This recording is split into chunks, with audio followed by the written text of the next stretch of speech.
তো মিডের পরে আমরা চ্যাপ্টার 3 থেকে শুরু করছি। মিডের আগ পর্যন্ত দুটো চ্যাপ্টার হয়েছে, এরপরে আমরা চ্যাপ্টার 3 4 5 প্লাস কিছু অ্যালগরিদমিক কিছু ব্যাপার-স্যাপার আছে।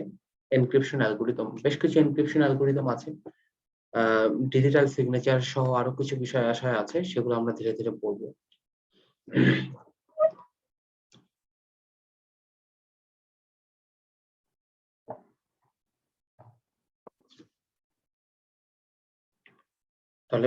তাহলে বলা হচ্ছে যে protecting your data and privacy. Chapter 3টা হচ্ছে আমাদের ডাটা এবং প্রাইভেসিকে প্রোটেক্ট করা নিয়ে আলোচনা। আচ্ছা, তাহলে এই চ্যাপ্টারে আপনারা জানতে পারবেন বা এই চ্যাপ্টারে মূলত ফোকাস করা হবে আপনার পার্সোনাল ডিভাইস এবং পার্সোনাল ডাটা এগুলো নিয়ে। It includes tips for protecting your device, creating strong password and safely using wireless networks. ঠিক আছে, এই বিষয়গুলো নিয়ে আলোচনা করা হবে। এছাড়াও বলা আছে this chapter briefly covers authentication technique to help you maintain your data security. It also covers the way to enhance the security of your online data and tips about what to do and what not to do online. Okay. So, প্রথমে বলা আছে protect your computing device.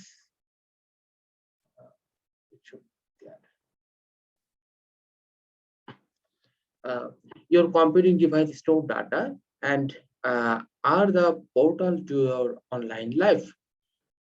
তাহলে মূলত আমাদের যেই অনলাইনের কাজকর্ম বা অনলাইনের যে আমাদের এত সিকিউরিটি বা এত কথাবার্তা, এগুলো আমাদের সম্পূর্ণই কি অনলাইন, মানে কিছু ডিভাইস কেন্দ্রিক, কিছু ইলেকট্রনিক ডিভাইস কেন্দ্রিক। তাহলে এই ডিভাইস গুলো না থাকলে কিন্তু এত কথাই ছিল না, বাট এই ডিভাইস গুলো আমাদেরকে ব্যবহার করতে হয় আমাদের দৈনন্দিন প্রয়োজনে, যার ফলে আমাদেরকে এগুলো নিয়ে এত কথাবার্তা। হ্যাঁ, তাহলে এইগুলোকে ব্যবহার করার নিয়ম কারণ গুলো শেখাটা বেশ জরুরি আর কি।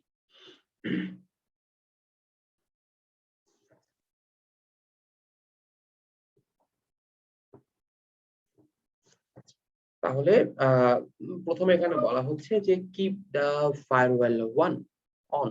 হ্যাঁ, আপনার ডিভাইসটাকে বা আমি যে কম্পিউটারে কথা বলছি, ঠিক আছে, এটাকে প্রোটেক্ট করার জন্য আমাদের একটা ফায়ারওয়াল আছে। ঠিক আছে, এটা একটা initial security. Firewall is a initial security. এটা কিন্তু অ্যান্টিভাইরাস নয়, বা অ্যান্টিভাইরাসের মতো ভাইরাস খুঁজে খুঁজে মেরে ফেলে, বিষয়টা ওরকম না। বাট এটা একটা প্রাথমিক সিকিউরিটি। ফায়ারওয়াল মানে হচ্ছে ফায়ার মানে আগুন, দালান, আগুন দালান। অর্থাৎ এটার কাজ হচ্ছে প্রাথমিকভাবে যে ডাটাগুলোকে তার ইনসিকিউর বলে মনে হবে বা যেগুলোকে ম্যালিশিয়াস বলে মনে হবে, সেগুলোকে শুরুতেই আটকে দেওয়া। ঠিক আছে, বিভিন্ন ধরনের ফায়ারওয়াল আছে। প্যাকেট ফিল্টারিং ফায়ারওয়াল আছে, ঠিক আছে, অ্যাপ্লিকেশন বা প্রক্সি ফায়ারওয়াল আছে, আবার আরেকটা ফায়ারওয়াল আছে যে হাইব্রিড ফায়ারওয়াল আছে।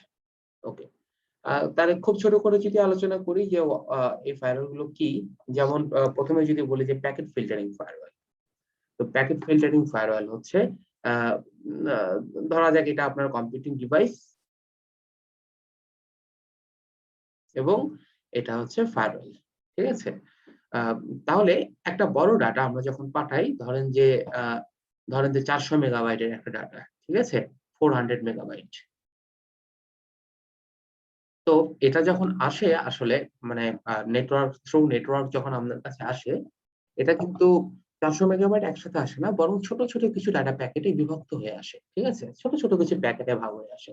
আর যেমন ধরেন যেরকম ক্ষুদ্র একটা প্যাকেট হচ্ছে 5 মেগাবাইট। ঠিক আছে, তাহলে এর মধ্যে কি থাকে, এর মধ্যে থাকে হচ্ছে আপনার সোর্স আইপি, অর্থাৎ এটা কোথা থেকে আসছে সেটা থাকে, ডেস্টিনেশন আইপি অর্থাৎ কোথা থেকে আসছে সেটা থাকে।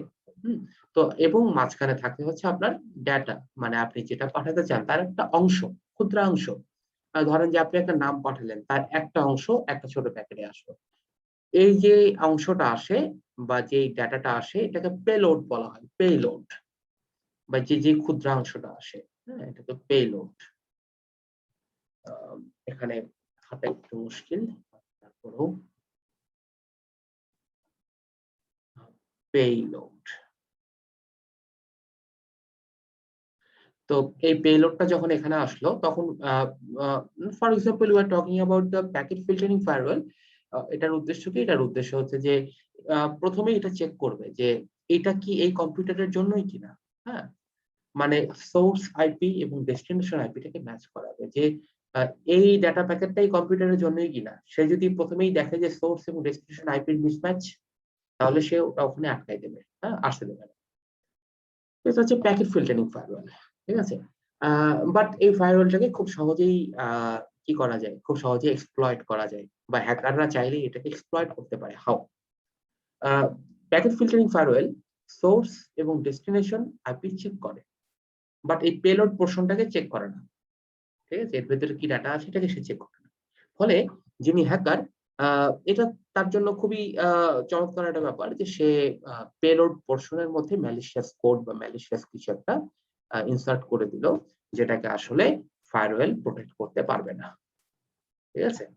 তো প্যাকেট ফিল্টারিং ফায়ারওয়েলের সুবিধা হচ্ছে যে ইটস কোয়াইট ফাস্ট, এটা খুব দ্রুত কাজ করতে পারে। বাট অসুবিধা হচ্ছে যে এটা খুব ভালো সিকিউরিটি দিতে পারে না। তাহলে প্যাকেট ফিল্টারিং ফায়ারওয়েল আপনি ইউজ করতে পারেন কোথায়? যেখানে আপনার খুব বেশি সিকিউরিটির দরকার নেই, মোটামুটি মানের একটা সিকিউরিটি হলেই হচ্ছে, বাট একটু ফাস্ট কাজ দরকার, সেখানে আপনি ফিল্টারিং ফায়ারওয়েল ইউজ করতে পারেন। এছাড়া আছে প্রক্সি ফায়ারওয়েল বা অ্যাপ্লিকেশন ফায়ারওয়েল বলা হয় যেটাকে। প্রক্সি ফায়ারওয়েলের কনসেপ্টটা হচ্ছে যে ধরেন যেখানে অনেক কয়টা কম্পিউটার আছে, ঠিক আছে। ধরেন যেখানে তিনটা বা চারটা বা দেয়ার আর সো মেনি কম্পিউটার্স। তো প্রক্সি ফায়ারওয়াল কি করে, আপনি যখন কিছু একটা জানতে চাইবেন বা কিছু কোনো একটা ডেটা চাইবেন, তো সেটা আপনি সরাসরি চাইবেন না। অর্থাৎ সোর্স এবং ডেস্টিনেশন আইপির মানে সোর্স এবং ডেস্টিনেশনের মধ্যে সরাসরি কমিউনিকেশন হবে না, বরঞ্চ কমিউনিকেশনটা হবে ফায়ারওয়ালের মাধ্যমে। আহ, ধরেন যে এখানে তিনটা কম্পিউটার আছে, আপনি কিছু একটা জানতে চাইলেন, ঠিক আছে। সেটা ফায়ারওয়েল রিসিভ করবে, রিসিভ করে সেটা হচ্ছে ওর কাছে পাঠিয়ে দেবে। অর্থাৎ ফায়ারওয়েলের দায়িত্ব এটা, যে এটাকে জায়গা মতো পাঠিয়ে দেওয়া, ঠিক আছে। এটা আপনার দায়িত্ব না আর কি। এর ফলে কি হবে, এর ফলে ডেস্টিনেশন যে আছে সে আসলে জানবে না যে ঠিক কোন আইপির এটা দরকার, বা কোন কম্পিউটার বা কোন হোস্ট এটা যাচ্ছে, ঠিক আছে। আহ, এটা হচ্ছে প্রক্সি দেওয়া। প্রক্সি মানে কি, একজনেরটা আরেকজন করে দেওয়া, তাই না। এখানে আপনার আপনার ফায়ারওয়েল আপনার হয়ে প্রক্সি দিচ্ছে। যেমন ধরেন যে বাসায় এমন হতে পারে, বাসায় আপনার আপনার বোন যদি বলে যে আমার জন্য একটা কলম কিনে নিয়ে আয়, হ্যাঁ, তাহলে আপনি যে দোকান থেকে কলম কিনে আনলেন, তাহলে দোকানদার কিন্তু জানলো যে আপনি কলম নিয়েছেন, বাট ভাইরাস কলমটা আসলে আপনার সিস্টার নেবে, হ্যাঁ। আহ, মানে দোকানদার জানতে পারলো না যে কলমটা আপনার সিস্টার নেবে। তো এরকম একটা ভাই হিসাবে কাজ করে প্রক্সি ফায়ারওয়েল। প্রক্সি ফায়ারওয়েলের সুবিধা আছে, প্রক্সি ফায়ারওয়েলের সুবিধা হচ্ছে অপেক্ষাকৃত বেশি সিকিউর, বাট অসুবিধা হচ্ছে যে একটু স্লো, প্যাকেট ফিল্টারিং এর থেকে একটু স্লো। এছাড়া আছে হাইব্রিড ফায়ারওয়েল। হাইব্রিড ফায়ারওয়েল মানে হচ্ছে এখানে প্যাকেট ফিল্টারিং এবং মানে কি জানো না, প্রক্সি দুটোকে একসাথে ইউজ করা হয় আর কি। অর্থাৎ two steps two level security দেওয়া হয় এখানে। এটার সুবিধা হচ্ছে এটা অনেক বেশি সিকিউর, বাট অসুবিধা হচ্ছে এটা কিন্তু অনেকটাই স্লো কাজ করবে।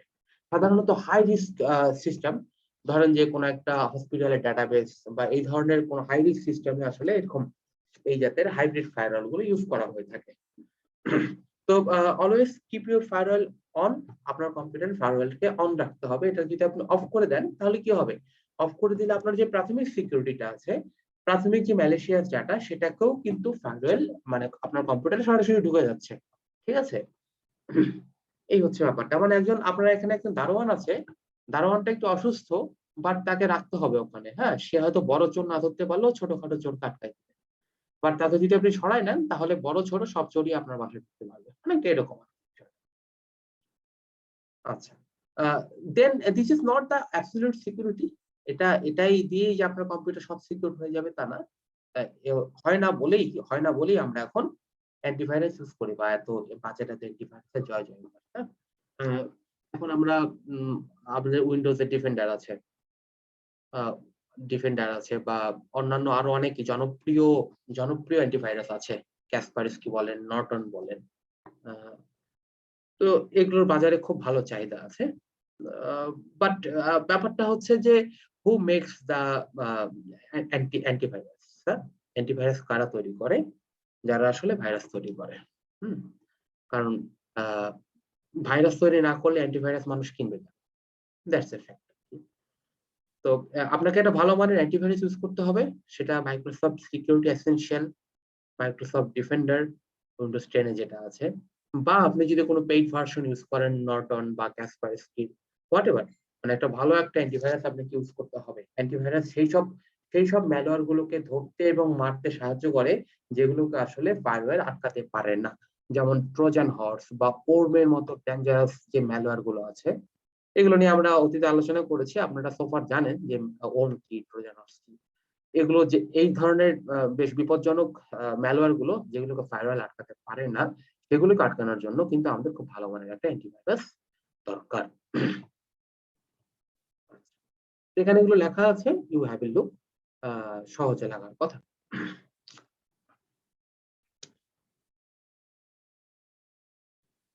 আচ্ছা, আইওটি ডিভাইসেস মিনস, ধরেন যে আপনি যে রিমোট ইউজ করেন বা এই ধরনের ব্যাপার-স্যাপার, ঠিক আছে? এখানে বলেছে while desktop, laptop and mobile platforms receive frequent software updates, most of the IoT devices still have their original firmware. Firmware কি? ফার্মওয়্যার হচ্ছে এমন সব সফটওয়্যার যেটা কোনো একটা হার্ডওয়্যারের ভেতরে ইনস্টল করা থাকে। এই ধরনের যেই সফটওয়্যার গুলো যেগুলো হার্ডওয়্যারের ভেতরে ক্রিয়াশীল সেগুলোকে ফার্মওয়্যার বলা হয়। এখানে আসলে লিখেছে ফার্মওয়্যার। তাহলে যদিও বলা হচ্ছে যে আপনার কম্পিউটার, ল্যাপটপ বা আপনার মোবাইল ফোন এগুলো কিন্তু রেগুলার আপডেট, আপডেট গুলো কিন্তু সিকিউরিটি আপডেট। ঠিক আছে? অন্য আপডেটের কথা বলা হচ্ছে না। ভার্সন আপডেট না, সিকিউরিটি আপডেটের কথা বলা হচ্ছে। তো যদিও আপনার ডেস্কটপ, ল্যাপটপ, কম্পিউটার এগুলো সিকিউরিটি আপডেট নেয় রেগুলার, বাট আপনার কিন্তু আ আইওটি যে ডিভাইস গুলো আছে যেমন রিমোট বা এই জাতের ডিভাইস গুলো, এটা কিন্তু আপডেট হয় না। বরঞ্চ আপনি যে সফটওয়্যার ইনস্টল করেছেন সেটাই ওরকমই থাকে। ঠিক আছে? তাহলে if vulnerabilities are found in the firmware, the IoT device is likely to stay vulnerable. হ্যাঁ? তো আইওটি ডিভাইস যেমন আপনার কোন একটা আইওটি হার্ডওয়্যার এর ভেতরে যে সফটওয়্যার আছে সেটা যদি ভালনারেবল হয় বা যেটা যদি ক্র্যাকেবল হয় তাহলে সেটা কিন্তু ওরকমই থাকে। সেটা কিন্তু আপডেট হচ্ছে না। To make the problem worse, IoT devices are often designed to call home and require internet access. Right. আচ্ছা।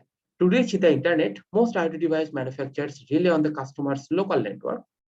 The result is that the IoT devices are likely to be compromised, and when they allow access to the computer's local network and data. আচ্ছা।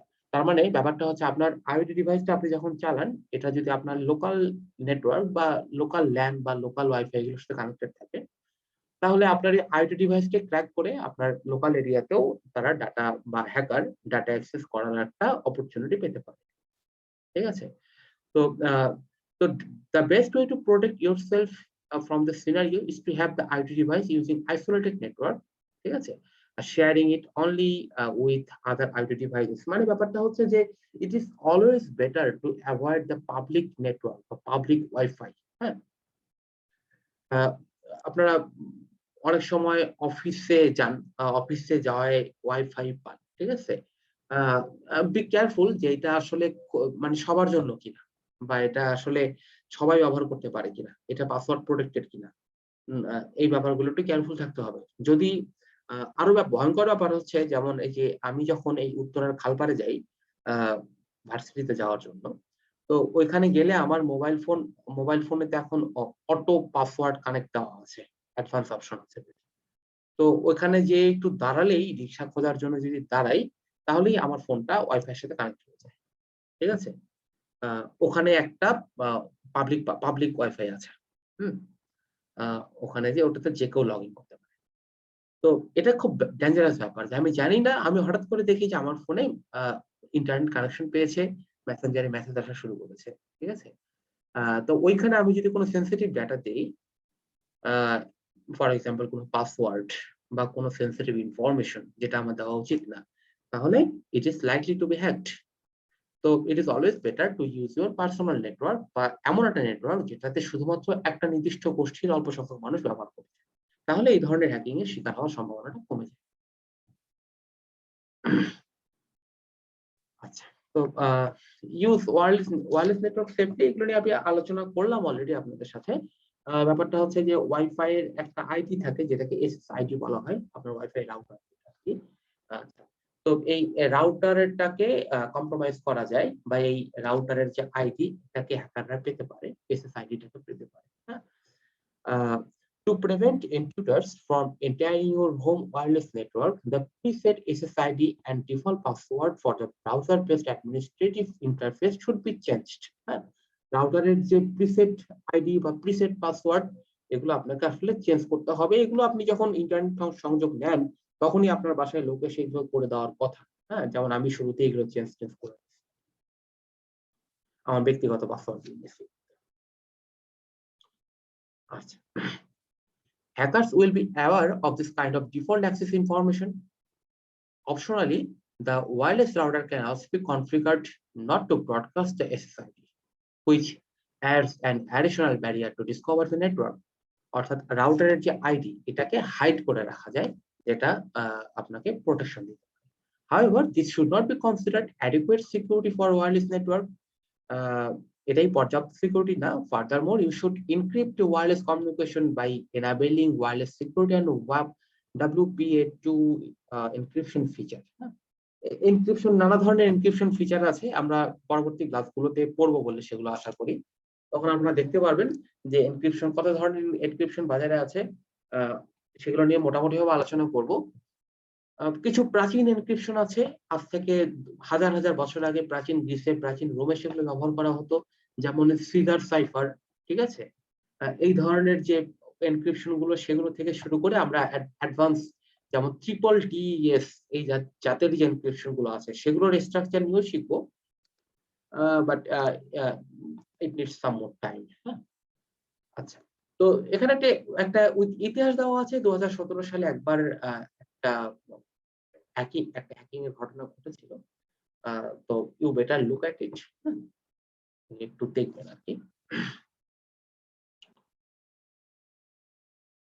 আচ্ছা, তো এখানে বলেছে যে it is always better not to log in a public network, ঠিক আছে। It is always better to use a private VPN. VPN means virtual private network, যেটা আপনাকে সিকিউর করে রাখে, আপনার আইডেন্টিটিটাকে হাইড করে রাখে, ঠিক আছে। যদি আপনি ভিপিএন ইউজ করেন, then it gives an additional security layer. আপনাকে হাইড করে রাখছে, আপনার আইপিটাকে হাইড করে রাখছে, আপনি সম্ভাব্য হ্যাকারদের থেকে নিজেকে একটু সেফ রাখার সুযোগ পাচ্ছেন। বাট সব ভিপিএন কিন্তু ভালো না। কিছু ফ্রি ভিপিএন আছে, যেমন টার্বো ভিপিএন, আমি কিছুদিন চালিয়েছিলাম, বাট আমার কাছে খুব একটা ওটাকে সেফ বলে মনে হয়নি আর কি। নানা ধরনের কাহিনী হচ্ছিল, যাই হোক। তো কিছু পেইড ভিপিএন আছে, মানে টাকা পয়সা দিতে হয় আর কি, ওই ভিপিএন গুলো বেটার, ঠিক আছে। বাট সবার তো সেটার উপায়ও থাকে না, এই ব্যাপারটা আর কি। ভালো পেইড ভিপিএন ইউজ করাটা ভালো আর কি। আচ্ছা, তো এখানে কিছু লিংক দেওয়া আছে, এগুলোতে ক্লিক করবেন, এখানে এই বিষয়ক আরো সংশ্লিষ্ট ইনফরমেশন গুলো দেওয়া আছে। আচ্ছা, আরেকটা কথা বলা আছে যে এখানে উই অল ইউজ ব্লুটুথ, নানা কাজে ব্লুটুথ ইউজ করি। Many mobile devices such as smartphone and tablets come with the Bluetooth wireless protocol. This capability allows Bluetooth-enabled device to connect to each other and share information. অর্থাৎ Bluetooth দ্বারা আমরা একে অন্যের সাথে connected হই, data share করি। যদিও এখন ওই ট্রেনটা কমে গেছে। একটা সময় ছিল ইনফ্রারেড ছিল, একটা মোবাইলের সাথে আরেকটা মোবাইল একদম ধরে রাখতে হতো ডাটা পাসের। তো সেই দিন চলে গেছে। এখন ব্লুটুথ আসছে, ব্লুটুথ একটা লোকাল এরিয়ার মতো তৈরি করে, ল্যানের মতো তৈরি করে, আমরা ওয়্যারলেস ল্যানের মতো আমরা ডাটা ট্রান্সফার করতে পারি। নট অনলি দ্যাট, আমরা ইদানিং নানা রকমের আইওটি ডিভাইসেস, যেমন আমি আমার এসির কনজাম্পশন দেখার জন্য ব্লুটুথ ইউজ করি, ঠিক আছে, বা নানা ধরনের আরো অনেক কাজে ব্লুটুথ ইউজ করা যায়। ওকে, বাট এটার একটা সমস্যা আছে যে unfortunately Bluetooth can be exploited by hackers to eavesdrop on some devices, establish remote access control, distribute malware and drain batteries. Okay, তাহলে ব্যাপারটা হচ্ছে যে ব্লুটুথ কানেকশনটাকে এতটা সেফ ভাবার কোনো কারণ নেই। বা যখনই আপনার ব্লুটুথটা অন, তখন আপনি একটা লোকাল কানেকশনের মধ্যে আছেন, ফলে একটা সম্ভাবনা থেকেই যায় যে ইট মে বি কম্প্রোমাইজড। যদি ওটা কম্প্রোমাইজড হয়, আপনার মোবাইলের ডাটা কম্প্রোমাইজড হওয়ার একটা ব্যাপক সম্ভাবনা আছে। কাজেই ইট ইজ অলওয়েজ বেটার কাজের সময় ব্লুটুথ অন করা, কাজ শেষ হয়ে গেলে ব্লুটুথটা অফ করে দেওয়া। মানে 24 ঘন্টা ব্লুটুথটা অন করে রাখার আসলে দরকার নেই, বা এটা খুব একটা সেফ না। তো এটা লাস্ট প্যারাতে এই কথাগুলো বলা আছে।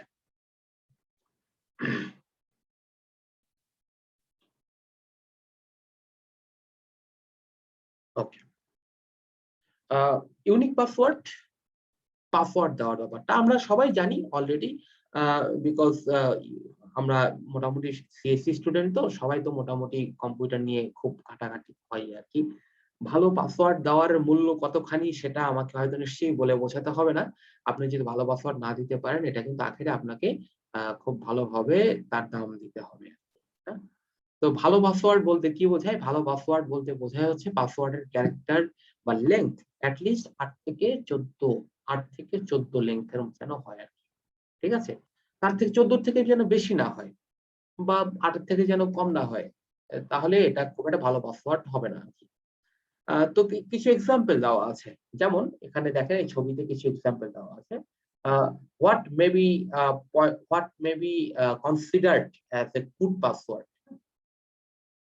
যেমন এখানে ১ম এ যদি এটার কথা ধরি, কি লেখা আছে? all white cat, ঠিক আছে? ওকে, ওকে, ওকে। পাসওয়ার্ডটা ওকে, ঠিক আছে? বাট আ একটু গুড পাসওয়ার্ড কি? গুড পাসওয়ার্ড হচ্ছে আমি অল এ ডাবল এল না লিখে A11 দিলাম। ঠিক আছে? অলদো একই all but a bit different. Okay? এটা good password. But what is the best password বা বেটার পাসওয়ার্ড? আমরা আ যেমন এখানে অল WHIT, ওকে? টি এর সাথে ইংরেজি 7 এর একটা মিল আছে। ওকে? ইংরেজি 7 এর একটা মিল আছে। তারপরে হোয়াইট, হোয়াইট, ঠিক আছে? ক্যাট, সি এ, এ না দিয়ে ইংরেজি এর সাথে এট দ্য রেট এই সিম্বলটার খুব ভালো একটা মিল আছে। Okay? So this is your better password than the previous two. ঠিক আছে? এই ধরনের পাসওয়ার্ড আপনার হ্যাক হওয়ার সম্ভাবনা কমায় দেয়। আপনার অ্যাকাউন্ট কম্প্রোমাইজ হওয়ার সম্ভাবনা কমায় দেয়।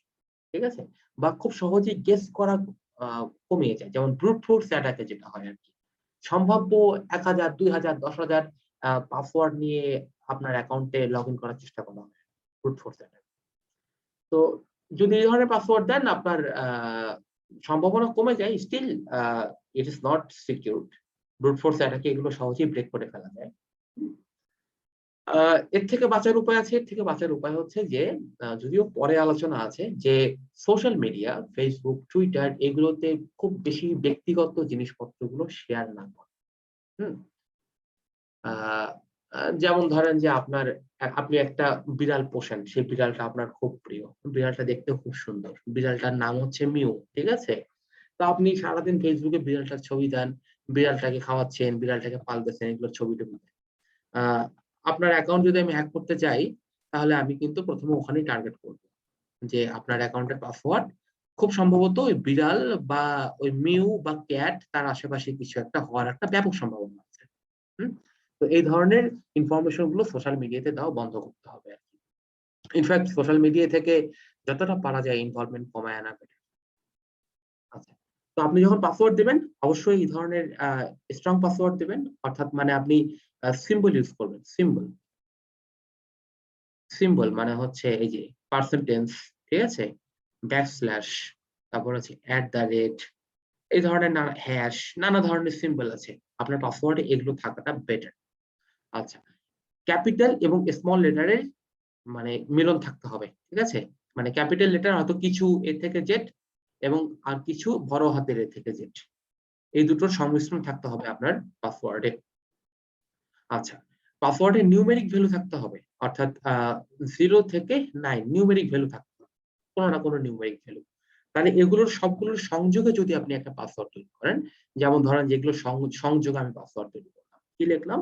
যে লিখলাম হচ্ছে S A M U C T, T এর জায়গায় আমি 7 দিলাম। ঠিক আছে? আ তারপরে এখানে SMUCT আমি লিখলাম হচ্ছে আ 007 হ্যাশ। ঠিক আছে? তাহলে এই ধরনের একটা পাসওয়ার্ড, ঠিক আছে? আপনাকে প্রটেক্ট করবে, হ্যাঁ? সম্ভাব্য হ্যাকিং থেকে। তো এগুলো এখানে দেওয়া আছে। একটু দেখবেন বিষয়গুলো। আচ্ছা, এখানে একটু সংশ্লিষ্ট কথাগুলো লেখা আছে। ব্যাপারটা হচ্ছে যে আমরা তো কত কমপ্লেক্স পাসওয়ার্ড ইউজ করব। আমার নিজের পাসওয়ার্ড অনেক কমপ্লেক্স। ঠিক আছে? আহ এটা তো আর বলা যাবে না, তাই না? আচ্ছা, আপনাদের পাসওয়ার্ডও আশা করি অনেক কমপ্লেক্স। কিন্তু ব্যাপারটা হচ্ছে যে how many password you should use? You need to log in many websites, তাই না? আপনাকে জিমেইল এ লগ ইন করা লাগে, আপনাকে ফেসবুকে লগ ইন করা লাগে। আরো কত কিছুতে আপনার ইনভলভমেন্ট আছে সেগুলোতে লগ ইন করা লাগে। সবগুলোর জন্য কি আলাদা, আলাদা পাসওয়ার্ড দেওয়াটা সম্ভব? হ্যাঁ? এতগুলো পাসওয়ার্ড দেওয়া সম্ভব না। আবার আ সবগুলোর জন্য আপনি একই পাসওয়ার্ড ব্যবহার করবেন, এটাও কিন্তু বিপজ্জনক। আপনার পাসওয়ার্ডটা একটা পাসওয়ার্ড যদি কম্প্রোমাইজ হয়ে যায়, আপনার সবকিছুর পাসওয়ার্ড কম্প্রোমাইজ হয়ে যায়। তাহলে it is always better to use different password for different accounts. কিন্তু কথা হচ্ছে যে এত পাসওয়ার্ড আপনি মনে রাখবেন কি করে? এত পাসওয়ার্ড তো একজন মানুষের পক্ষে এত জটিল, জটিল পাসওয়ার্ড মনে রাখা সম্ভব না। এইজন্য আসলে পাসওয়ার্ড ম্যানেজার আছে কিছু। Google এর পাসওয়ার্ড ম্যানেজার আছে। আপনারা একটু সার্চ করবেন। Google password manager. তো ওইখানে আপনাকে কি করতে হয় যে আপনার হয়ে Google বা কিছু পেইড পাসওয়ার্ড ম্যানেজার আছে। যেমন একটা পাসওয়ার্ড ম্যানেজারের কথা আপনাদেরকে আমি শুরু থেকে বলেছিলাম। হ্যাঁ? কি যেন মাই পাস না কি? ফাইন্ড পাস না কি যেন একটা নাম ছিল আরকি। আপনাদের মনে আছে কিনা জানি না। আচ্ছা। তো পাসওয়ার্ড ম্যানেজারে কি করতে হয়? ওই পাসওয়ার্ড ম্যানেজার আপনার হয়ে আ বিভিন্ন জায়গায় যে লগইনটা হবে সেটা সে করে দেয়। আপনার জন্য সুন্দর, সুন্দর পাসওয়ার্ড জেনারেট করে। কঠিন, কঠিন পাসওয়ার্ড জেনারেট করে। লগইন করতে হলে আপনাকে আ শুধুমাত্র একটা মাস্টার পাসওয়ার্ড মনে রাখতে হবে। ঠিক আছে? আপনার এত পাসওয়ার্ড জানার দরকার নেই। আপনি একটাই পাসওয়ার্ড জানবেন। বাট ওই পাসওয়ার্ড ম্যানেজার আপনার হয়ে বিভিন্ন জায়গায় লগইন করাবে এবং আপনাকে আ পাসওয়ার্ড তৈরি করে দেবে। হুম? তো Google এর পাসওয়ার্ড ম্যানেজার আছে, ওটা ট্রাই করতে পারেন। এছাড়াও আরো কিছু পাসওয়ার্ড ম্যানেজার আছে, তারা পেইড আছে। পেইড টাকা দিতে হয়।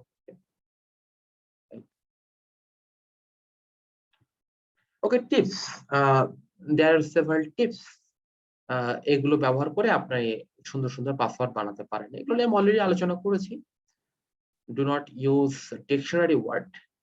Do not use common misspells. Do not use computer names. If possible, use a special character. Use a password with 10 or more characters. But the actual thing is 8 to 14. হ্যাঁ? এটা হচ্ছে range of a good password, 8 to 14. আচ্ছা। কোন জায়গায় তো সঠিকভাবে password না দিতে পারলে নেয়ও না।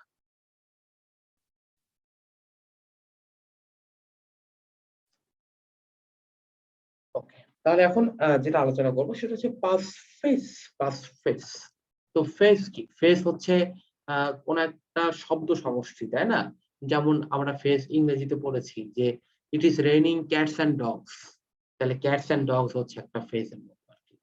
তো ওরকম ফেস ইউজ করা। ফেস ইউজ করার বিষয়টা কি?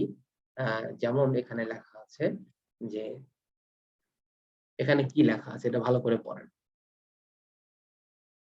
This is my পাসফেস।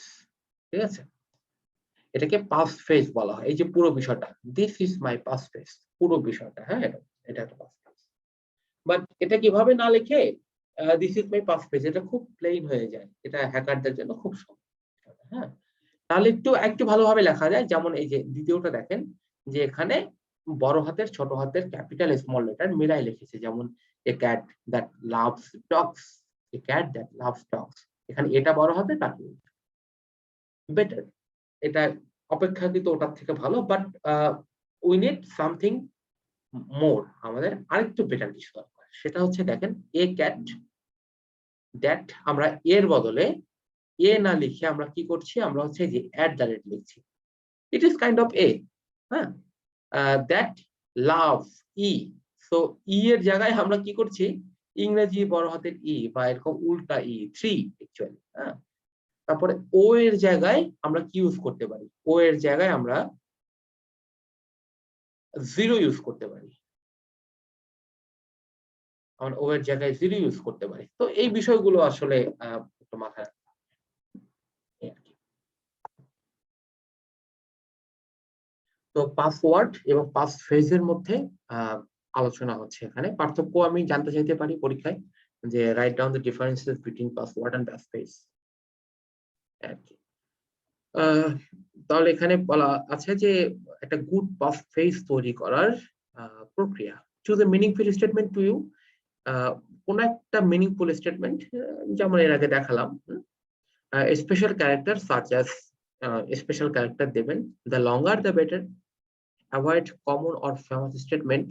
হ্যাঁ, যেমন কোনো ফেমাস স্টেটমেন্ট বা খুব পপুলার কোনো কিছু দেবেন না। হ্যাঁ, যেমন আপনি যদি লেখেন আকাশের ঠিকানায় চিঠি লেখো, ঠিক আছে, এটা অত্যন্ত পপুলার একটা গান বাংলাদেশে, বা যেটা গেস করাটা ইজি, এই ধরনের কিছু না দেওয়া। আচ্ছা, রিসেন্টলি, আচ্ছা, এগুলোর জন্য United United States National Institute for Standards and Technology বা এনআইএসটি তারা কিছু গাইডলাইন দিয়েছে যে পাসওয়ার্ড বা পাস ফেস এগুলো ইমপ্রুভ করার জন্য কিছু গাইডলাইন দিয়েছে। তো আমি এগুলো সেখানে উল্লেখ করে দিয়েছি। তো এখানে সেই গাইডলাইন গুলো দেখবেন আপনারা। এখানে বলা আছে যে প্রথমটা বলা আছে 8 ক্যারেক্টার, মিনিমাম 8 ক্যারেক্টার ইউজ করবেন। 64 বেশি না, I think 64 is something huge, এত বড় পাসওয়ার্ড দেওয়া লাগে। No common easily guessed passwords such as ABC 1 2 3, অনেকেরই পাসওয়ার্ড আমি দেখি 1 2 3 4। হ্যাঁ, এই ধরনের পাসওয়ার্ড অ্যাকচুয়ালি আপনি অ্যাভয়েড করবেন। No composition rules such as having to include lowercase and uppercase and numbers. Improve typing accuracy by allowing the user to say password while typing. All printing characters and specials are allowed. No password hint. এটা important, password hint. হ্যাঁ, আচ্ছা, একটা বিষয় হচ্ছে আপনি যখন password লিখবেন, try to improve your handwriting skill. হ্যাঁ, আপনি লিখলেন যে আপনার পাসওয়ার্ড লিখলেন যে আই লাভ বাংলাদেশ, ঠিক আছে, এটা লেখার সময় একটু দ্রুত লিখবেন যেন আপনার আঙ্গুলের নাড়াচাড়া গুলো আশেপাশের মানুষ বুঝতে না পারে। এটা কি ইম্পর্টেন্ট ব্যাপার। টাইপিং অ্যাকুরেসি, যেটা এখানে 4 নাম্বার পয়েন্টে বলা আছে। এরপরে বলা আছে যে পাসওয়ার্ড হিন্ট। আমরা অনেক সময় পাসওয়ার্ড হিন্ট দিয়ে রাখি, যেমন what is the name of your best childhood friend. Okay, best childhood ফ্রেন্ডের নাম কি, এটা একটা মানে রিমাইন্ডার বা হিন্ট। ধরেন যে আপনার বেস্ট চাইল্ডহুড ফ্রেন্ডের নাম XYZ, আপনি আপনার নাম আর XYZ নামটা একসাথে দিয়ে একটা পাসওয়ার্ড দিয়েছেন। তো আপনি এই ধরনের হিন্টস দিলে কি হবে, এই ধরনের হিন্টস দিলে সেগুলো হ্যাকারের জন্য ইজি হয়ে যায়। অনেক জায়গাতেই পাসওয়ার্ড রিমাইন্ড করার জন্য হিন্টস চাওয়া হয়ে থাকে, বেটার নট টু ইউজ করা দরকার। No periodical arbitrary password expiration, no knowledge based authentication। আচ্ছা, এখানে আপনি চাইলে এখানে ক্লিক করতে পারেন আরো ইনফরমেশন পাওয়ার জন্য, একটা লিংক আছে, আপনি ওখানে যেতে পারেন এবং আরো ইনফরমেশন পেতে পারেন।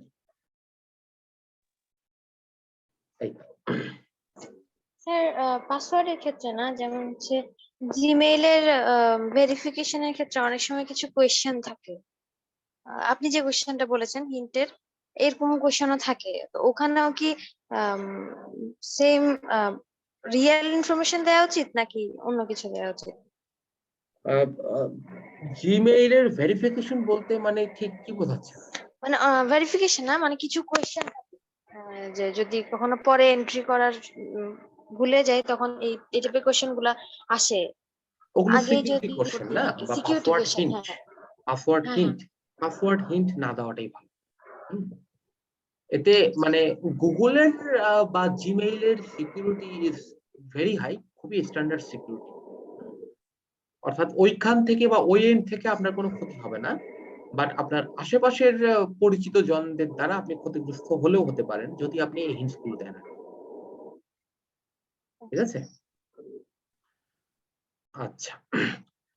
গুগল কিন্তু কখন এগুলো চাইবে, ধরেন যে আপনি পাসওয়ার্ড ভুলে গেছেন, গুগল কখন চাইবে যদি আপনি এগুলো দেন। হ্যাঁ, না দিলে কিন্তু গুগল চাইবে না আসলে। ধরেন যে আপনি আপনার দিছেন, আপনার চাইল্ডহুড ফ্রেন্ডের নাম দিচ্ছেন, তখন গুগল কিন্তু জানতে চাইবে। দেওয়া উচিত কিনা। না না না, এগুলো একটু অ্যাভয়েড করাই উচিত। হ্যাঁ, according to the according to the guideline, যে গাইডলাইন আমরা পড়ছি এনআইএসটি, তাদের গাইডলাইন অনুযায়ী এটা না।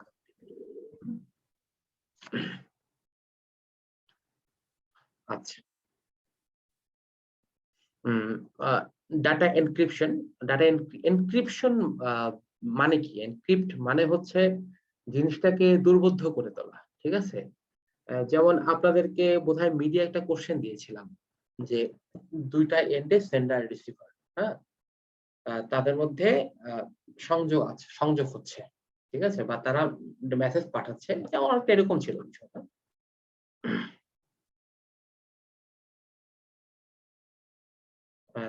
ধরেন যে ইনি ইনি ডাটা পাঠাচ্ছে, বাট মাঝখানে হ্যাকার কি করলো, সেটাকে চুরি করে নিল, হ্যাঁ, চুরি করে নিয়ে সে ডাটাটাকে রিসিভ করলো, ফলে সে ডাটা পেল না। এটা হতে পারে। আবার হতে পারে যে রিসিভ করে ওর বদলে ও ডাটা পাঠাই দিল, ঠিক আছে? ফলে এ মনে করলো যে আমি তো ডাটা পাইছি এর থেকে, কিন্তু আসলে ও ডাটা পাইছে কার থেকে? এই হ্যাকারের থেকে, হ্যাঁ। এই ধরনের অ্যাটাককে man in the middle attack বলা হয়, MITM।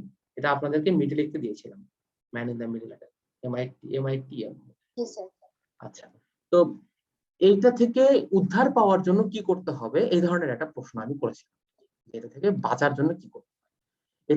এটা থেকে বাঁচার জন্য আমাদের একটা পদ্ধতি আছে, সেটা হচ্ছে এনক্রিপ্ট করা, ডাটা এনক্রিপ্ট।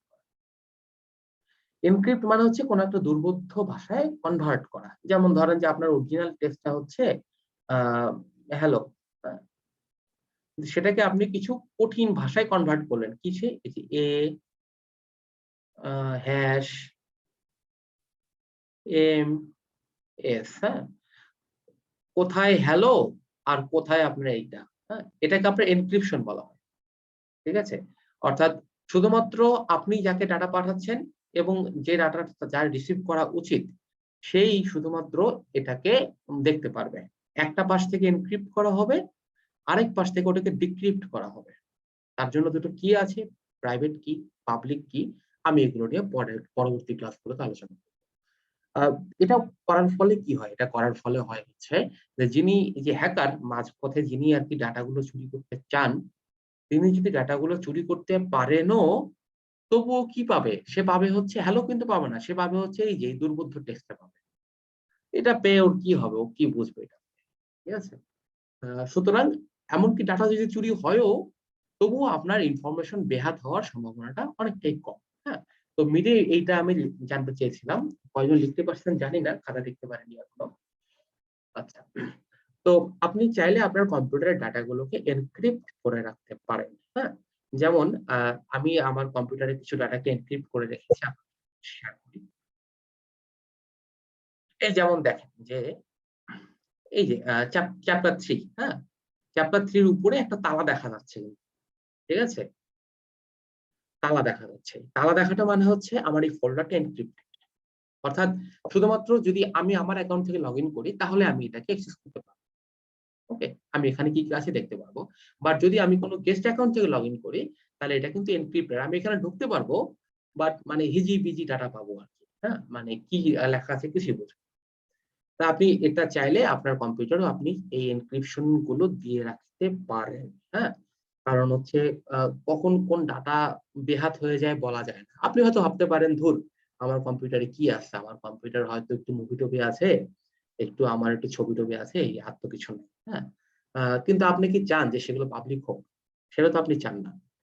তার মানে যতই ইনসিগনিফিক্যান্ট হোক, আপনার ডাটাটা কিন্তু আপনার কাছে ইম্পোর্টেন্ট। হ্যাঁ?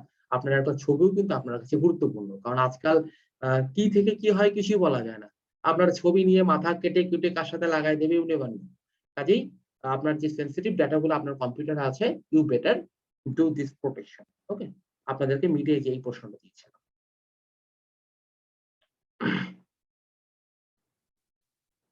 আ ওপেন হচ্ছে না, একটু প্রবলেম হচ্ছে। কম্পিউটার স্লো হয়ে গেছে। আচ্ছা, এটা দিয়েছিলাম আপনাদেরকে আরকি। Man in the middle attack. সহজ বাংলায় এটা man in the middle attack ছিল। আর আমি জানতে চেয়েছিলাম যে এনক্রিপশন প্রসেসটার কথা। আচ্ছা, তাহলে এটা করতে হলে আপনি কি করবেন? এটার পদ্ধতি লিখে দেওয়া আছে যে আপনি কই যাবেন, কি করবেন। এই যে স্টেপ 1 করবেন, আ এনক্রিপ্ট করবেন। রাইট ক্লিক করবেন, রাইট ক্লিক করে অ্যাডভান্স এ ক্লিক করবেন, এনক্রিপ্ট কনটেন্ট, এই যে খুব সহজ আর কি। হ্যাঁ, কোন একটা ধরে এই যে প্রপার্টিসে গিয়ে তারপরে যে অ্যাডভান্সে যাবেন, অ্যাডভান্সে গিয়ে যে এনক্রিপ্ট, ঠিক আছে, এনক্রিপ্ট করে ওকে দিলেই ওটা এনক্রিপ্ট হয়ে যাচ্ছে। তারপর এটা আপনি অবশ্য ওয়ান ড্রাইভ বা কোনো একটা ড্রাইভে রাখতে পারেন ইফ ইউ উইশ টু। তো এখানে ডাটা, কম্পিউটার ডাটা এনক্রিপ্ট করার প্রয়োজনীয়তা, প্রথমে বলা আছে প্রয়োজনীয়তাটা কি, তারপরে বলা আছে যে হাউ টু ডু ইট। হ্যাঁ, এটাকে বলা হয় এনক্রিপ্টিং ফাইল সিস্টেম বা ইএফএস বা encrypting file system. Not only Windows, Mac বা অন্যান্য ওএস এও কিন্তু এই সিস্টেমটা আছে আর কি, আপনি চাইলে এটা করতে পারেন। আচ্ছা, এই আর কি। সেনসিটিভ ডাটা, আপনার ছবি যেখানে আছে বা আপনার গোপন তথ্যাদি যেখানে আছে ওগুলো আপনি এভাবে লক করে রাখেন। আজকে আচ্ছা, backup your data. Backup your data মানে হচ্ছে ইউ নেভার নো কখন কখন কোথায় ক্রাশ করবে, কোন হার্ড ডিস্ক কখন ক্রাশ করবে আমরা কখনোই জানি না। বেটার হচ্ছে আমাদের সেনসিটিভ ডাটাগুলোর ব্যাকআপ রাখা। এটা আমরা সবাই জানি। ইদানিং হার্ড ডিস্ক কিনতে পাওয়া যায়, অনেকে পেন ড্রাইভে রাখে। বাট এখন সবথেকে জনপ্রিয় হচ্ছে ক্লাউড। আমরা ক্লাউডে রাখি, গুগলে রাখি বা ইউটিউবে রাখি, ঠিক আছে? তো always keep the backup of your sensitive information or that the information you do not want to lose, ঠিক আছে? এখানে অনেক কথাবার্তা বলা আছে। এখানে যে অ্যামাজন ওয়েব সার্ভিস বা অন্যান্য যে ক্লাউড সার্ভিস গুলো আছে, তারা যে সার্ভিস দিচ্ছে আপনার ডাটা ব্যাকআপ রাখার জন্য, এই কথাগুলো এখানে বলা আছে।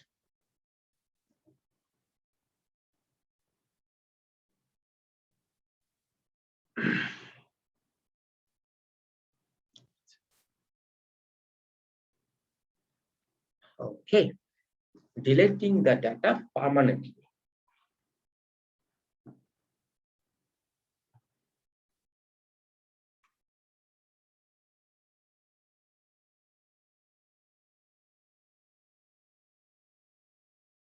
ওকে, ডাটাকে পার্মানেন্টলি ডিলিট করা, ঠিক আছে? এটা অত্যন্ত গুরুত্বপূর্ণ একটা ব্যাপার। কেন গুরুত্বপূর্ণ?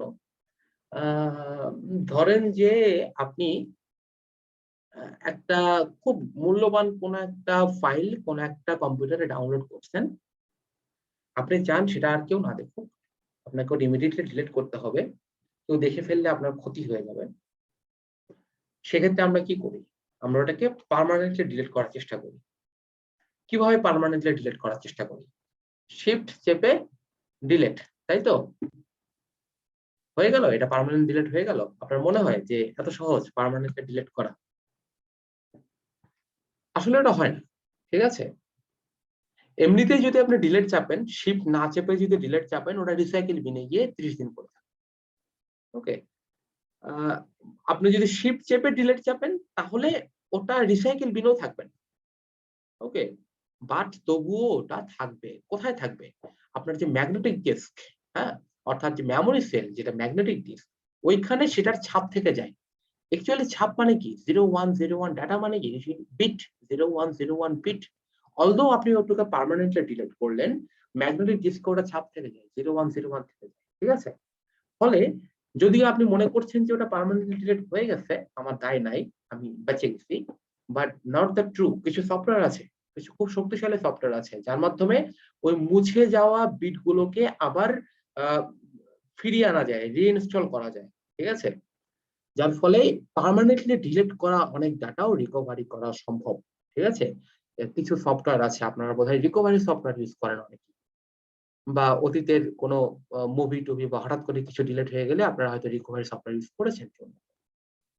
কিছু পেইড রিকভারি সফটওয়্যার আছে যারা দেখবেন যে আপনার 2 বছর আগের, 4 বছর আগের ডিলিট করা মুভি পর্যন্ত ফিরিয়ে আনতে পারছে। দেখুন তারা কি করে করে, কারণ হচ্ছে এই যে এই ছাপগুলো থাকে, ফলে তারা করতে পারে। তাহলে যদি আপনি সত্যি সত্যি আপনি কোনো একটা ডাটাকে ডিলিট করতে চান, সত্যি সত্যি পার্মানেন্টলি ডিলিট করতে চান, তাহলে ওই ম্যাগনেটিক যে সারফেসটা আছে বা ম্যাগনেটিক যে ট্রেসটা আছে 01 বিটের, ওটাকে আপনাকে রিরাইট করতে হবে।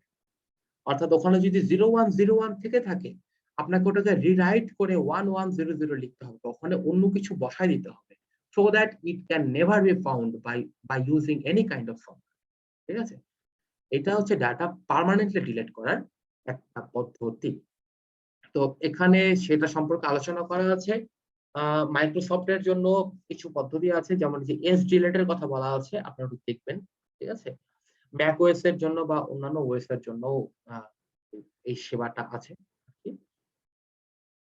আচ্ছা, besides storing data on your local hard drive, your data may also be stored online in cloud. আমি যেটা বলেছি এটা already, those copies will also need to be deleted. আচ্ছা, যদি আপনি সত্যি সত্যি ডিলিট করতে চান, তাহলে আপনি যদি কোথাও ব্যাকআপ রেখে থাকেন আপনার ডাটাটা, সেটাকেও ডিলিট করতে হবে, কারণ আপনি চান না যে ওটা আর কারো হাতে পড়ুক। তার মানে ক্লাউডের ডাটাকেও ডিলিট করতে হয় আসলে। দ্যাটস ইট, এখানে একটু বলা আছে। তাহলে আপনাকে প্রশ্ন করতে হবে কি কি? প্রশ্ন করতে হবে যে where do I save my data? Is it backed up somewhere? মানে কোথাও কি ব্যাকআপ আছে, সেটা আপনাকে চিন্তা করতে হবে। ব্যাকআপ থাকলেই হবে না, এটা কি এনক্রিপ্ট করা ছিল? আচ্ছা, when you need to delete your data and get rid of a hard drive or computer, ask yourself, আচ্ছা, have I safeguard the data to keep it from falling into the wrong hands? হ্যাঁ,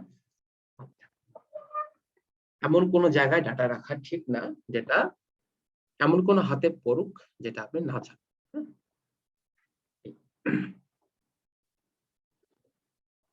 Two-factor authentication. Okay, I'm just thirsty.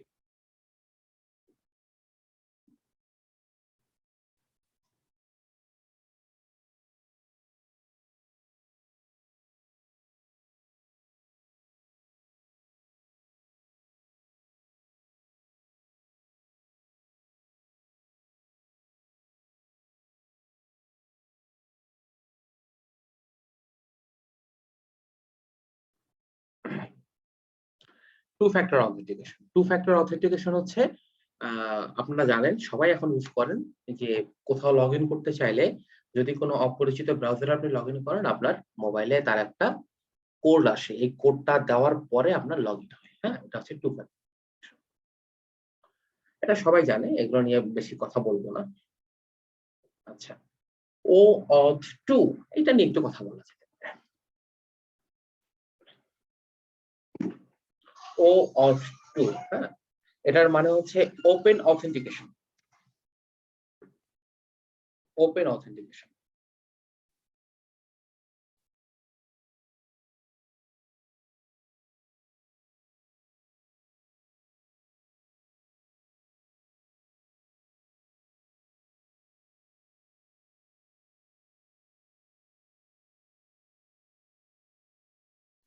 আচ্ছা, OAuth বা open authentication বলা হয়ে থাকে। 2.0 is kind of ভার্সনের মতো, but একটা নাম OAuth 2, এটা পুরোটাই একটা টার্ম বা নামের মতো ব্যবহার করা হয়।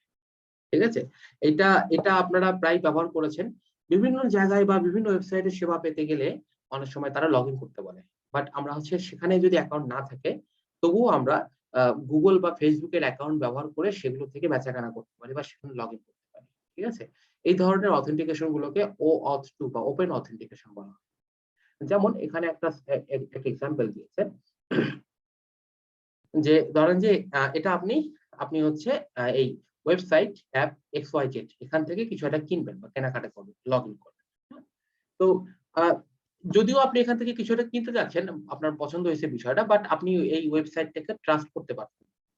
অর্থাৎ তাদের যে লগ ইন সিস্টেম, সেখানে আপনি আপনার ইনফরমেশন দেবেন, ওই ওয়েবসাইটটা এতটা ট্রাস্টেড না। অর্থাৎ তারা আপনার ইনফরমেশনটা অ্যাবিউজ করতে পারে বা whatever। তা আপনাকে ওখানে লগ ইন করতে আসলে হবে না। আপনি কি করেন, ওখানে দেখেন যে আপনি অনেক সময় গুগল বা ফেসবুকের আইকন থাকে, যে লগ ইন উইথ ফেসবুক বা লগ ইন উইথ গুগল। ঠিক আছে, আহ, ওইটাতে আপনি যদি ক্লিক করেন, তখন কি করে তারা তারা আহ, ধরেন যে এটা হচ্ছে ফেসবুকের সার্ভার। ঠিক আছে, তারা ওখানে রিকোয়েস্ট পাঠায়। ফেসবুক তখন দেখে যে আপনি সত্যি সত্যি ওখানে লগ ইন করতে চাচ্ছেন কিনা। যদি এটা ওকে হয়, তাহলে তারা আহ, আপনার একটা একটা ইয়ে পাঠায়, হ্যাঁ, মানে একটা একটা অথেন্টিকেশনের মতো, টিকিটের মতো পাঠায় আর কি, এটা কিছু সময়ের জন্য। ঠিক আছে, যে okay, log in is approved by Facebook or by Google. ঠিক আছে, তখন আপনি এই ওয়েবসাইটে লগ ইন করতে পারেন using your Google password, Google ID or Facebook password, Facebook ID, ঠিক আছে? কারণ আমরা জানি বা গুগল বা ফেসবুক হচ্ছে অনেক অথেন্টিকেটেড ওয়েবসাইট, বাট ওই XYZ বা someone is not that authenticated, ঠিক আছে? ফলে আমরা XYZ ওগুলোকে ট্রাস্ট করি না, but we generally trust Google বা ফেসবুক। অর্থাৎ গুগল বা ফেসবুক আপনার হয়ে অন্য কোনো একটা জায়গায় লগ ইন করে দিল, হ্যাঁ? এখন অনেকেই মনে করে যে গুগল বা ফেসবুক বোধহয় আমার পার্সোনাল ডাটাগুলো ওই কোম্পানিকে দিয়ে দিল। বিষয়টা আসলে একেবারেই ওরকম না। তারা শুধুমাত্র আপনাকে লগ ইনটাই করায়। শুধুমাত্র আপনাকে মিনিমাল যে ইনফরমেশনটা সেটাই দেওয়ায়। অন্যান্য আপনার যে ডিটেইলস গুলো সেগুলো কিন্তু কখনোই তারা এই XYZ কোম্পানিকে কিন্তু কখনো দেবে না। ঠিক আছে? তাহলে এই ধরনের অথেন্টিকেশন গুলোকে বলা হয় ওপেন অথেন্টিকেশন 2 বা OAuth অথেন্টিকেশন। এটা নিয়ে প্রশ্ন আসতে পারে, এগুলো আপনারা শিখবেন, আ জানবেন। এগুলো নিয়ে আরো অনেক কথাবার্তা আছে। তাহলে এখানে এটা এক্সাম্পল দেওয়া আছে। আমি যে কথাটা বললাম এখানে ওটাকে একটু এক্সাম্পল দিয়ে সুন্দর করে সাজানো আছে। এখানে XYZ একটা ওয়েবসাইট আর ABC একটা ওয়েবসাইট। ধরেন যে আপনি ABC তে অলরেডি লগড ইন। আপনি XYZ তে লগ ইন করতে চান। তাহলে আপনাকে ABC সার্ভারের মাধ্যমে আপনি XYZ তে লগ ইন করতে পারছেন। হ্যাঁ? এই ধরনের অথেন্টিকেশন গুলো আজকাল প্রায়ই দেখা যায়। বিভিন্ন জায়গায় দেখা যায়।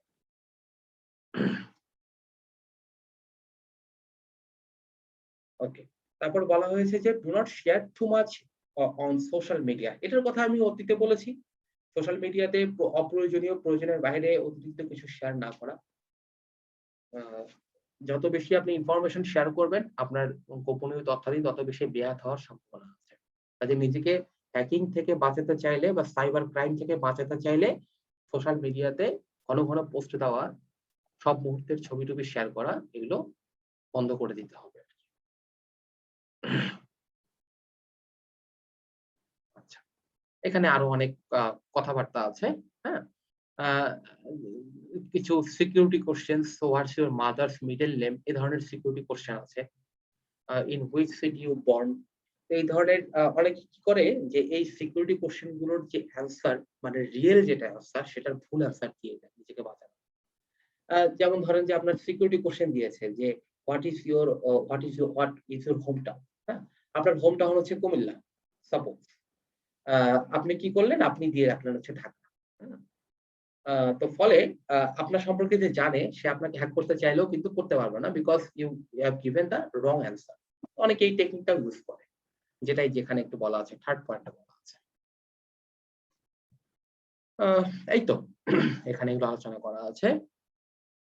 Email and web browser privacy, আ এটার ব্যাপারটা হচ্ছে যে নিজের কম্পিউটারে যখন ইউজ করেন ইট ইস ওকে, বাট অন্য কম্পিউটারে যদি আপনাকে ব্রাউজ করতে হয় ইউজ দ্যা ইনকগনিটো, হ্যাঁ?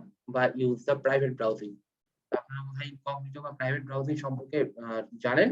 যেমন Google Chrome এরও আছে যে এখানে গেলেই যে আ নিউ ইনকগনিটো উইন্ডো, হ্যাঁ? এটা কিন্তু প্রাইভেট ব্রাউজিং। ওকে? এই যেটা প্রাইভেট ব্রাউজিং। এটা কিন্তু আপনার আইডিটাকে সেভ রাখবে না। আপনি যতক্ষণ কাজ করছেন, করছেন। আপনি যখন এটা কেটে দিলেন তখন এটার কিন্তু কুকি এগুলো সেভ থাকে না। ঠিক আছে? ফলে আপনার ইনফরমেশন গুলো কি ব্রাউজ করেছেন না করেছেন এটা ডিলিট করার সাথে, সাথে সব চলে যায়। আপনাকে অপেক্ষাকৃত সেফ রাখছে আরকি। অসুবিধাও আছে। অসুবিধা হচ্ছে যে আপনাকে ওই বারবার হয়তো এক জায়গায় লগইন করতে হবে। তো অসুবিধা কি? নিজেকে সেফ রাখাটা ইম্পোর্টেন্ট আরকি। নিজের কম্পিউটার ঠিক আছে, বাট অন্য কম্পিউটার ইউজ করতে হলে ইউজ দ্যা প্রাইভেট মোড, হ্যাঁ? এই যে ইনকগনিটো ইউজ করা বা Mozilla Firefox এও এরকম আছে। আ এই যে private window, new private window. Okay? এই যে Mozilla Firefox। তো সব ব্রাউজারই এখন এটাকে ইনকর্পোরেট করেছে।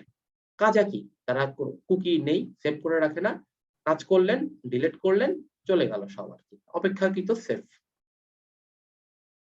এখানে এগুলো লেখা আছে।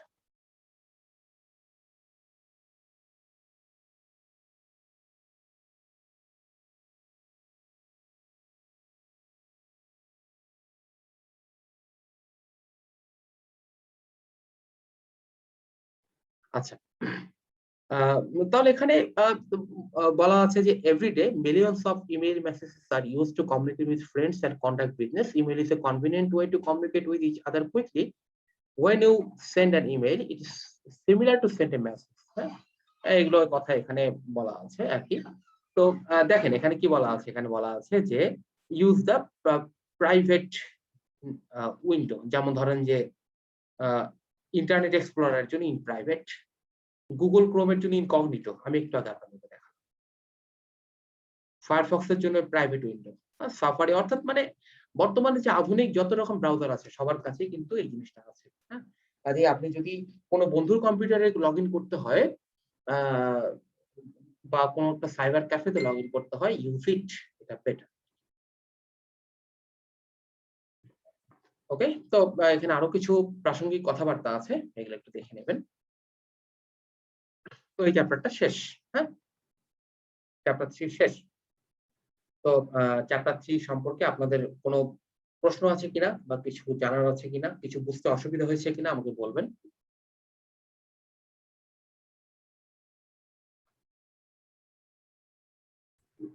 আচ্ছা, তো আমার মনে হয় যে একটু শেয়ার করে দিন। হ্যাঁ, হ্যাঁ, নিশ্চয়ই, নিশ্চয়ই, নিশ্চয়ই।